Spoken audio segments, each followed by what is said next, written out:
I'm sure you've been watching, right, over the past few weeks. You've seen all of the members of the mainstream media and Congress taking to the Senate floor and House of Representatives floor and going on media tours and going on Fox and going on MSNBC to talk about the disaster that is Afghanistan. And make no mistake about it, I'm not making light of it. It's been a disaster. When the Taliban takes over your country that we knew was going to happen for 20 years, it's going to be a disaster, right? The stories are awful. But at the end of the day, what was the United States supposed to do about it? Well, if you listen to members of Congress and the mainstream media, we were supposed to basically stay there in perpetuity, to continue to funnel trillions of dollars into a country, pay salaries, prop up the government that shouldn't have been built in the first place, and, by the way, have more Americans die as a result of it. That's what Congress wanted, right? That's what the mainstream media wants. That's what the warmongers who have been coming out of the woodwork. All you need to do is turn on CNN, turn on any of these other channels, and see all of these retired four-star general, blah, blah, blah, is weighing in. Or Blackwater, secret, former special forces guy who is now going to weigh in on this. Eric Prince. He's going to tell you how we need to stay there because he makes money off of it. You guys are taking away my livelihood. He makes so much money off of it. Well, this morning we've got a really fascinating report from the team over at American Prospect, who do great reporting. I'm a huge fan of their reporting, and it's very hard for me to say, right? Because there's not a lot of news organizations that I actually read and support, but who are not run by billionaires, and that is the team over at the American Prospect. So they put together a report on the members of Congress who profit from war. Here are the senators and representatives who own stock in Lockheed Martin, Northrop Grumman, Raytheon, and other top defense contractors. Now, this doesn't even really take into account the people that have their campaigns funded by all of these companies on top of it, right? I mean, to put it mildly, there's been a lot of mess over the past. We'll get to these congressmen here in just a moment. But to put it mildly, the White House seems a bit frustrated over the public's reaction to the crisis in Afghanistan. As you know, President Biden went on ABC last night, said there was no way to get out of Afghanistan without some chaos. True. Like, who thought that there was not going to be any chaos getting out of there? Of course there was. President Trump made this peace agreement with the Taliban, basically, that's what we did. We basically said, we beat ourselves. That's what the former Trump administration officials are saying this morning. Like, they're admitting, like, what Trump did and his rashness to get out, et cetera, was we beat ourselves. We don't entirely remember that being that being a talking point, though, when Biden was selling the withdrawal. Like, he didn't mention back in July that, hey, this was going to be easy and orderly. They could have admitted it to us, right? That's a mistake. The White House announced that Biden will deliver remarks today at 1 p.m., by the way, this afternoon, on the evacuation of the American citizens and their families and out of Afghanistan, and vulnerable Afghans as well. So that's, again, today at 1 p.m. Eastern, we'll hear from the president. It's unclear whether Biden will then take questions from the press corps, something he's avoided doing since the crisis started, beyond that ABC interview that he did. And then Vice President Kamala Harris is also scheduled to leave on a Southeast Asia trip tonight. I'm sure she's glad to get out of there. She's going to attend an event in the East Room today as well. But White House officials right now believe they have most of the Americans out of Afghanistan already. There were 11,000 Americans registered at the U.S. Embassy in Kabul before the Ghani government collapsed, but the administration believes that some may have already left the country before the Taliban takeover without even telling the embassy they just got out. So the only way we would know is if they tell the embassy. Like, anytime by the way, I don't know if you do this, but anytime you foreign travel, this is something my wife likes to do, you go to the State Department website and register that you're leaving or you're going to a specific country so that the State Department knows that you're there. So other American passport holders may stay, and some Americans were there the last time the Taliban controlled the country from 1996 to 2001. And Biden administration believes that the vast majority of the remaining evacuees will be Afghans, that they're going to try to get out of there. So the chorus of people that have been calling for us to stay there is astonishing. Of course, because most of it's been the mainstream media or members of Congress who think it's just premature for us to leave. And I wonder why. Well, of course, it's all about the money, right? It's all about the money. That's all it ever is. So the American Prospect did this pretty amazing story about the list of senators. And this is a really good way to start off this piece. They write, it was shortly after midnight in Baghdad on Friday, January 3rd, when a missile strike ordered by President Trump killed Iranian General Qasem Soleimani. When stock markets opened the next day, dozens of members of Congress saw bumps in their portfolios as their holdings in defense contractors like Lockheed Martin and Raytheon increased the value of on the possibility of war. Isn't that amazing? That those companies' value goes up on the prospect of war. Just think about that for a second. Well, and think about how the environment must be there. They're like, okay, guys, oh my gosh, we're getting to get close to our payday. We're getting ready to come on, declare war. And then they're all like, yes. Well, they never declare war. Sorry. It's never been declared. Yeah. But they're just like, we're going into Afghanistan. Yes, you guys, we are going to make so much money. You guys get your yacht stuff ready. We're going to go buy some yachts and cars. I mean, think about how, if you're a member of Congress, you are invested in companies that profit off of the wars that you are basically enabling. Isn't that, I'm sorry, maybe I'm wrong on this. Doesn't that sound like a conflict of interest? Just an idea, right? You're a member of Congress and you're profiting off of the war because you're invested in these war companies that are also getting billions of dollars from your federal budget? When stock markets opened the next day, dozens of members of Congress saw bumps in their portfolios as their holdings in defense contractors like Lockheed Martin and Raytheon increased in value on the possibility of war. Over the next 3 trading days, the leading defense industry stocks would surge 2.4% above Thursday's close. Among these members of Congress with personal investments in the defense industry are several who sit on committees that determine major sources of funding for defense companies and weapons contractors. Jeez. 51 members of Congress and their spouses own between $2.3 and $5.8 million worth of stocks in companies that are among the top 30 defense contractors in the world. So a majority. So whenever they need a majority for war budget, there you go. There's your 51 members. Right.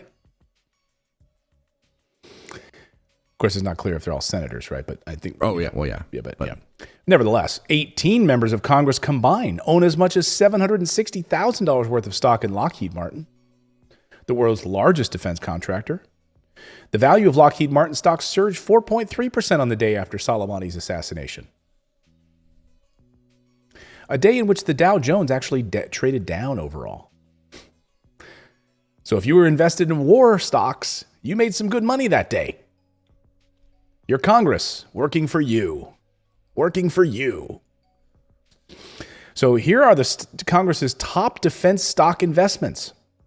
Boeing, Honeywell, Lockheed Martin, United Technologies, Leidos. That's probably why people invest in these companies like this, because you don't even know what they are, right? I don't know what Textron is. That just sounds like a generic. No, it's a defense contractor. Airbus, General Dynamics, BAE Systems, Leonardo. So, and this is Raytheon, Northrop Grumman, and so since December 27, 2019, the day an American contractor was killed by a rocket in Iraq, the aerospace and defense sector has outperformed all other sectors in the S&P 500. Last week, the House of Representatives passed a resolution directing President Trump to terminate the use of military... Oh, sorry, this is older. Representative Ro Khanna, by the way. Rita Khanna owns as much as $376,000 in defense stocks. Wait, isn't he one of the squad? He's supposed to be one of the... Yeah, a progressive group, right? He's... I will continue to... I have personally not invested in any defense stocks, Khanna says. Oh, but my wife does. Yeah. So she makes $376,000 in defense stocks, or she owns as much as that in defense companies. But Clayton, they're progressive. They don't share their bank accounts. So that's her own bank account. She does, that's what she shops with and all that stuff. That is her own thing. But I don't know. She has his last name. That's not very, I guess, not as progressive, right? I don't know. I guess, I guess that's a good point. Well, more than 70% of Lockheed Martin's $51 billion in 2018 revenue came from sales to the U.S. government. I mean, they almost purely sell their wares to the U.S. government. Oh, and guaranteed at a markup of like if you look at what other people would pay or anything else that anybody would buy, that markup, just like insurance stuff, is going to be off the charts. Mm-hmm. Here are the senators. Just to give you some context here. In 2020 Defense Appropriations Bill, the subcommittee approved $1.85 billion for 18 F-35 Joint Strike Fighter aircrafts. Sorry, I'm just reading. Oh, okay. So I'll read it here. In 2020, they approved, the subcommittee, 18 more F-35 Joint Strike Fighter aircraft and spare parts from Lockheed Martin. The subcommittee member, Roy Blunt, from Missouri, owns as much as $100,000 worth of stock in Lockheed Martin. I mean, how is this allowed? The subcommittee also recommended $1.1 billion for the Poseidon aircraft, which is a maritime patrol and reconnaissance plane made by Boeing. Well, subcommittee members Diane Feinstein and Susan Collins of Maine and Jerry Moran of Kansas own as much as a combined $750,000 in Boeing stock. So to be clear, these guys are approving payments and aircraft to companies. Basically, it's like they're sitting on the board of Boeing or these companies. I mean, they might as well be. Yeah, what they're doing has a direct, result is money in their pocket. This is outrageous. This is literally infuriating.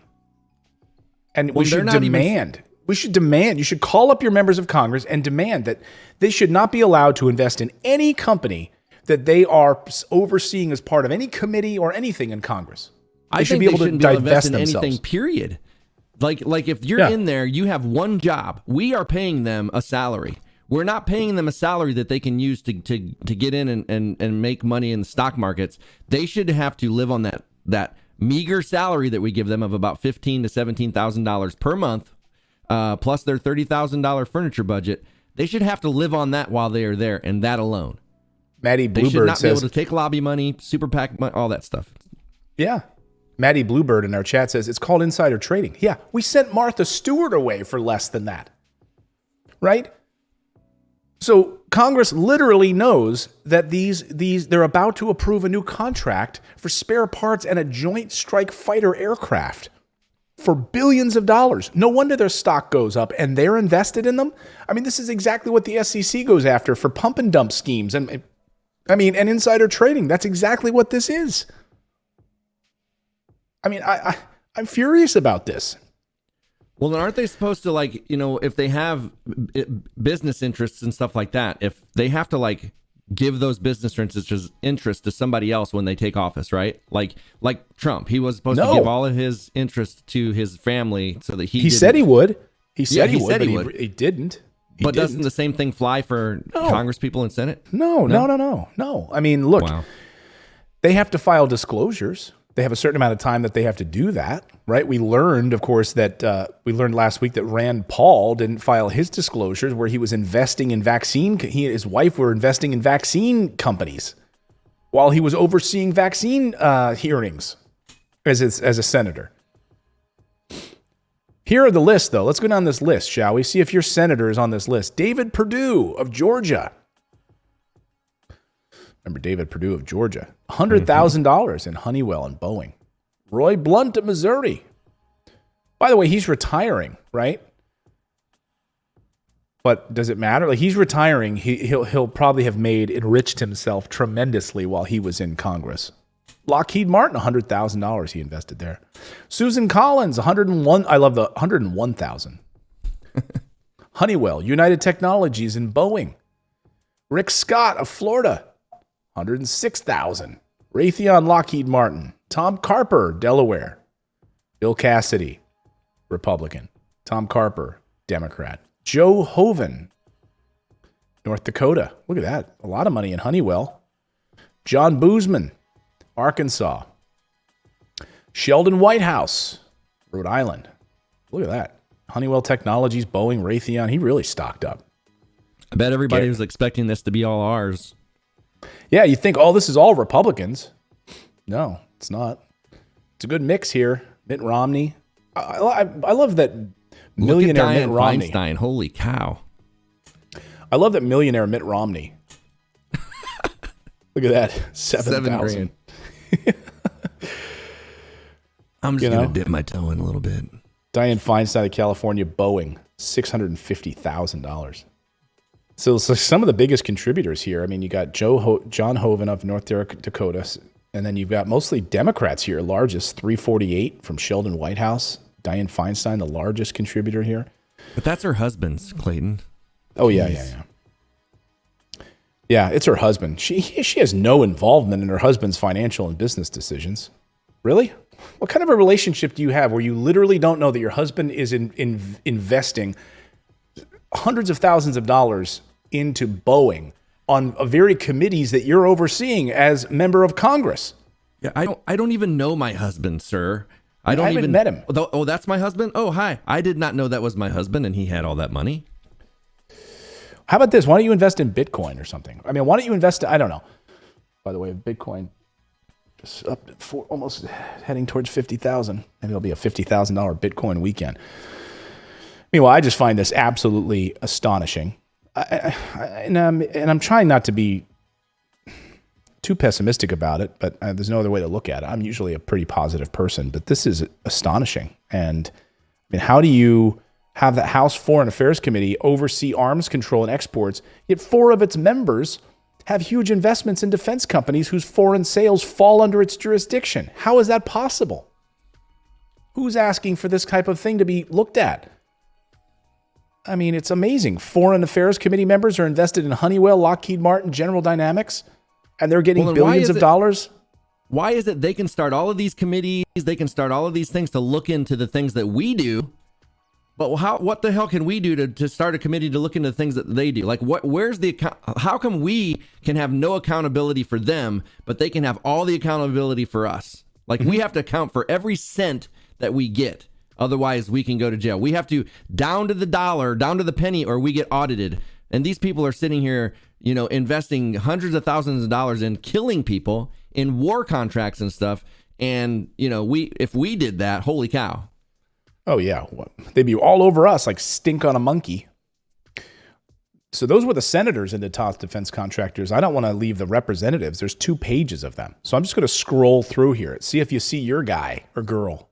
Stephen Cohen, Jerry Connolly of Virginia, Ro Khanna of California. Look at this. Northrop Grumman, Raytheon, Greg Gianforte in Montana, Republican. Debbie Dingell, Michigan, Democrat. 300. Phil Rowe of Tennessee, 203,000. Fred Upton of Michigan. Bob Gibbs of Ohio. Joe Kennedy of Massachusetts. Kevin Hearn of Oklahoma. Francis Rooney of Florida. David Joyce of Ohio. David Price of North Carolina. Thomas Suzy in New York. Boeing. David McKinney of West Virginia. Dean Phillips of Minnesota. Kurt Schrader of Oregon. Mike Kelly of Pennsylvania. Dwight Evans of Pennsylvania. Mark Meadows of North Carolina. Kind of starts to make sense why these people would not want Afghanistan to end. Exactly. This is why there's backlash right now, because these people's gravy trains are going to be hit and they're going to lose a little bit of money. We're going to have a rough Christmas this year and not be able to buy 37 presents for our kid. Their portfolio is going to take a little bit of a hit. John Yarmouth of Kentucky, Louis Frankel of Florida, Mike Sherrill of New Jersey, Van Taylor of Texas, Jim Sensenbrenner of Wisconsin, John Rutherford of Florida, Catherine Clark of Massachusetts, Rob Whitman of Virginia, Daniel Musser of Pennsylvania, David Rouser of North Carolina, Dina Titus of Nevada, Leslie, I like Titus better, Leslie Fletcher, Rick Allen, Susie Lee, Bill Flores, Hal Rogers. I mean, look at the list. Look at this list. Unbelievable. Meanwhile, I'll wrap it up with this. The Pentagon, this morning, you're not going to believe this. The Pentagon is asking for more money for the evacuation procedures of thousands of Americans and Afghans from Kabul airport. The military operation is, they're calling it an evacuation. It's going to be costly, of course. It could run into the billions of dollars by the time it's done. So guess what? The Defense Department formally submitted a request to the House and the Senate Armed Services Committee yesterday to, quote, reprogram $400 million to pay for the transport and housing of Afghan refugees. This comes on top of the $1.1 billion that Congress already approved. The money just keeps flowing. Keeps flowing. They can ask for more money. I mean, the Department of Defense, anytime they're like, it's going to cost a lot. I know you just gave us $750 billion, and we asked for an additional $35 billion because we needed some extra money for nuclear weapons stuff, But we just need, can you tack on an extra $1.1 billion? And what do you think Congress is going to do? Do you think they're going to say, you have had enough money? You know what they're going to do? They're going to say, okay, well, will Lockheed Martin and Boeing and all these other companies participate in the evacuation process of this? Sure, here's more money. And nobody's asking how they're going to pay for it. And the defense contract's going to be like, that's not our problem. Make it happen or your gravy train's cut off. Disgusting. You're going to lose that home in the Poconos, I'm telling you. The Poconos. Your home in the Hamptons. Oh, man. Let me know in the chat what you think about this. But by the way, that list, you should call your member of Congress. If you saw your member of Congress on that list from your state, call them. Demand that they divest themselves of these investments. I mean, at the very least, there should be and the reason there's not going to be legislation is because they all invest in these kinds of companies and make money off of them. But I mean, wouldn't it be great if they actually passed legislation that makes it illegal for them to do this? I'm telling you, everybody that's like talking term limits and all these solutions, the one solution that would fix this whole thing is if you got rid of lobbyists, you got rid of super PACs, and you didn't allow them to do the stuff like this.